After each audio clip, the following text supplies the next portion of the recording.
Hi student. Last video என்ன பார்த்தோம்? Last செஷனில் எக்ஸ்கிரியேட்டரி சிஸ்டம் பார்த்தோம், இதோட ஃபங்க்ஷன் பார்த்தோம், சாரி இதோட ஸ்ட்ரக்சர் பார்த்தோம். இது வந்து சேர்ந்து ரெண்டும் இருக்குது, பிளாடர் அப்படின்னு பார்த்தோம். அதுக்கப்புறம் இதோட உள்ள பார்ட்ஸு என்னென்ன பண்ணுதுன்னு சொன்னோம்.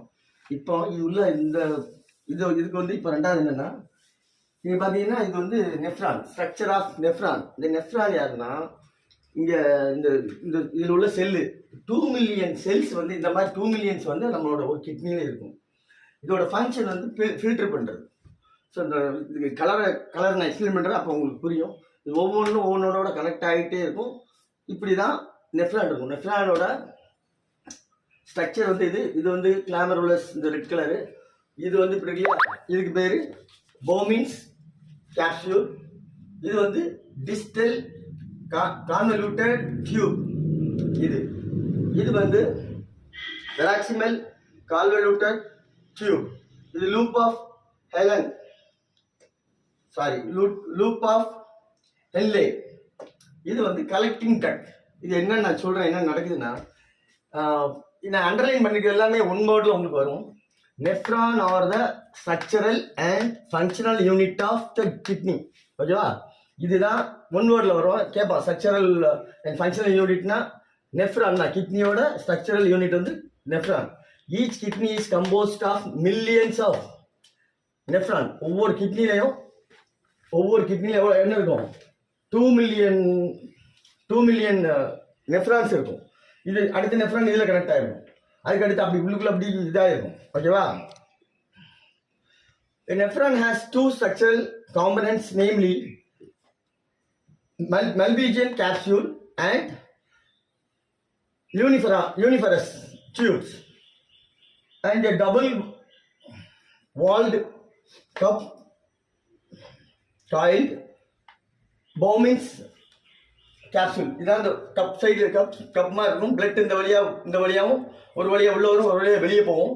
இந்த உள்ள வர பிளட் வந்து இந்த இடத்துல ஃபில்டர் ஆகும். இது பேர் நெஃப்ரான் அப்படின்னா, இது இன்னொரு பேர் ஃபில்டர், யூரினரி ஃபில்டர்னு சொல்லுவோம்.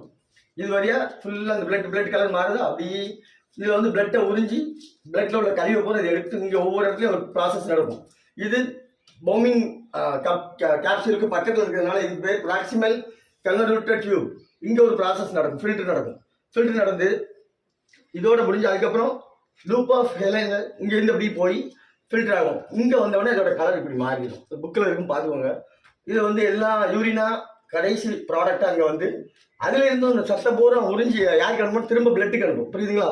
திரும்பவும் அந்த சத்தை பூரா உறிஞ்சி பிளட்டை பூரா ஒரிஜினல் நல்ல பிளட்டை பூரா உறிஞ்சிட்டு மீதி கழிவை பூரா யூரினா இந்த இடத்துல கலெக்டிங் டக்டியா இது வழியாக வரும். இந்த டியூப் எங்கே இருக்குன்னா எல்லாம் இந்த இதில் இருக்கும். இந்த டியூப்ல வந்து கலெக்ட் ஆகி இங்கேருந்து இங்கே யூரின் கொடுக்கும். யூரின் என்னது? யூரைத்ரான்னு சொல்கிறாங்க இல்லையா? சிறுநீர் இதுல இருந்து சிறுநீர் பைக்கு இங்கே போயிடும். இந்த வரலி அப்படி வந்து இங்கே வந்து சிறுநீர் பைக்கு போயிடும். ஸோ இது வந்து மொத்த வேலையை இதான் பண்ண முடியும். உள்ளுக்குள்ள 2 மில்லியன் நம்ம தண்ணி குடிக்க, அதுதான் தண்ணி அதிகமாக குடிக்க சொல்கிறாங்க. தண்ணியை குடிக்க நம்ம உடம்பு க்ளீன் ஆகிட்டே இருக்கும். எவ்வளோ தண்ணி, அதான் 4 லிட்டர் 5 லிட்டர்னு சொல்லுவாங்க. உங்களுக்கு எப்போலாம் ஒன்று அப்போலாம் தண்ணி குடிங்கப்பா. எப்போ ஈரப்பதமாக இருக்கும் நம்மளோட இது என்ன சொல்லிவிடு, டீஹைட்ரேட் ஆகாது, உடம்பு வறண்டு போய் காஞ்சி போய் இருக்காது. சரியா? ஸோ தென் இந்த கிரானுலோசைஸ் நெட்வொர்க் ஆஃப் பிளட் கேபிலரிஸ் இது பார்க்குறது வந்து இல்லையா, இதில் வந்து ஃபுல்லாக இந்த நெட்வொர்க் மாதிரி இந்த நரம்புலாம் அப்படி இடிப்ப மாதிரி மொத்தமாக இது உள்ளே இருக்கும். அதில் வந்து பிளட் சர்க்குலேட் ஆகிட்டே இருக்கும். அது 24 hours ஒர்க் நடந்துகிட்டே இருக்கும். Formed by the branches of the wide affunded renal abdominal form the glomerulus arise the narrows. So the Bowman capsule accommodate the glomerulus. இந்த பவுமின் கேப்சூல்ல தான் என்ன இருக்கும், இந்த கிராமருலஸ் உள்ள இருக்கும். ஓகேவா? The Bowman capsule accommodate the glomerulus. Form of Bowman's capsule arise the uniferous tube. So இந்த மாதிரி ப்ராசஸ் நடக்கும்.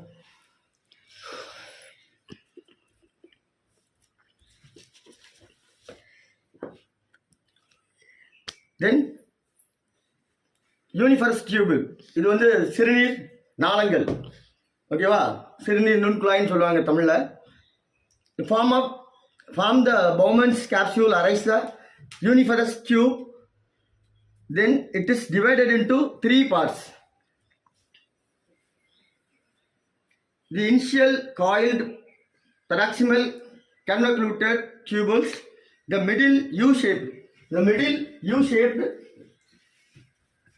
loop of Henle, then and coiled distal convoluted tube.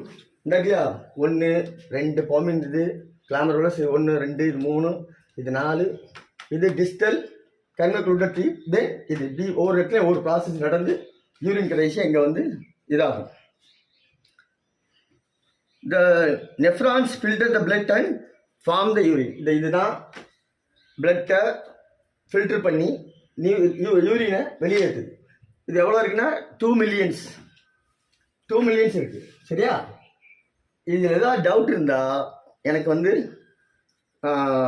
Comment பண்ணுங்க, நான் பண்ணுறேன். அதே மாதிரி நான் ஆல்ரெடி போன கிளாஸில் சொல்லியிருந்தேன், கிட்னி, அதாவது எக்ஸ்கிரேட்டிவ் ஆர்கன் தான் கிட்னி, லங்ஸ், ஸ்கின், ஓகேவா?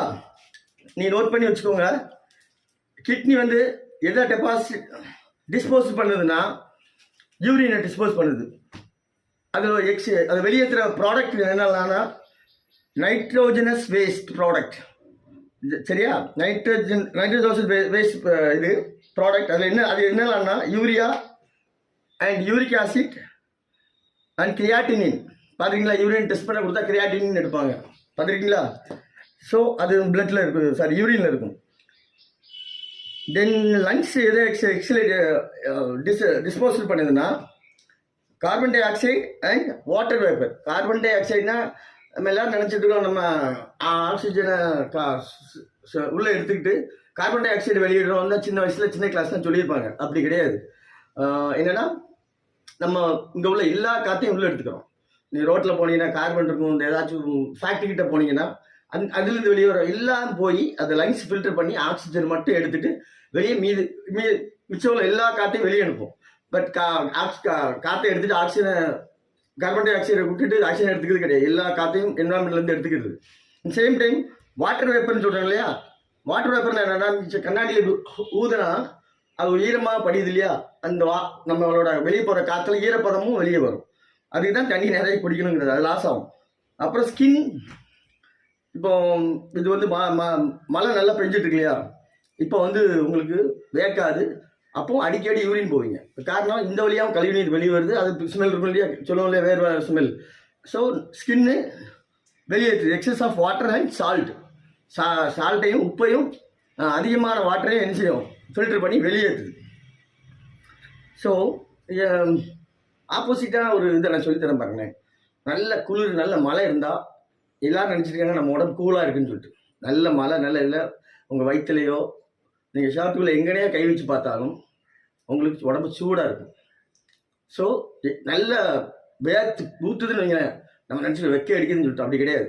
நம்ம உடம்புல கை வச்சு பாருங்கள், கூலாக இருக்கும். ஏன்னா அந்த வேர்வை துளி அதுதான் வெயிலில் போனால் வேக்குது இல்லையா? நம்ம பாடியை பேலன்ஸ் பண்ணுறது, டெம்பரேச்சர் பேலன்ஸ் பண்ணுறது இந்த வேர்வை தான். இந்த நாய் பார்த்தீங்கன்னா வெயிலில் கிடக்கும், வெயிலில் இருக்கும்போது நாக்கை வெளியே தொங்க போட்டு இந்த எச்சி வடிச்சுட்டே இருக்கும். புரியுதா? இந்த எச்சி ஏன் வடிக்குதுன்னா அந்த என்விரான்மெண்ட் பூரா கூலாக வைக்கணும். வெயிலேருந்து ஒரு மாதிரி நாக்கிலேருந்து எச்சி வடிச்சு இப்படி எல்லா, ஏன்னா நாய்க்கு வெளியே வேக்கிறது கம்மி, வேக்காது. ஸோ இந்த உடம்பு அந்த என்விரான்மெண்ட் அப்படி என்ன வைக்கணும்னா நல்லா கூலாகிக்கணும். சரியா? ஸோ இந்த வீடியோ பார்த்துட்டு டவுட் இருந்தால் கமெண்ட் பண்ணுங்கள். ஃபஸ்ட்டு கமெண்டில் இந்த வீடியோவோட லிங்கை போடுறேன். யூடியூப், இன்ஸ்டாகிராம் அண்ட் ஃபேஸ்புக்கில் பேஜில் இருக்கும், அக்பர் நீட்டுங்கிற பேஜில் இருக்கும். ஓகேவா?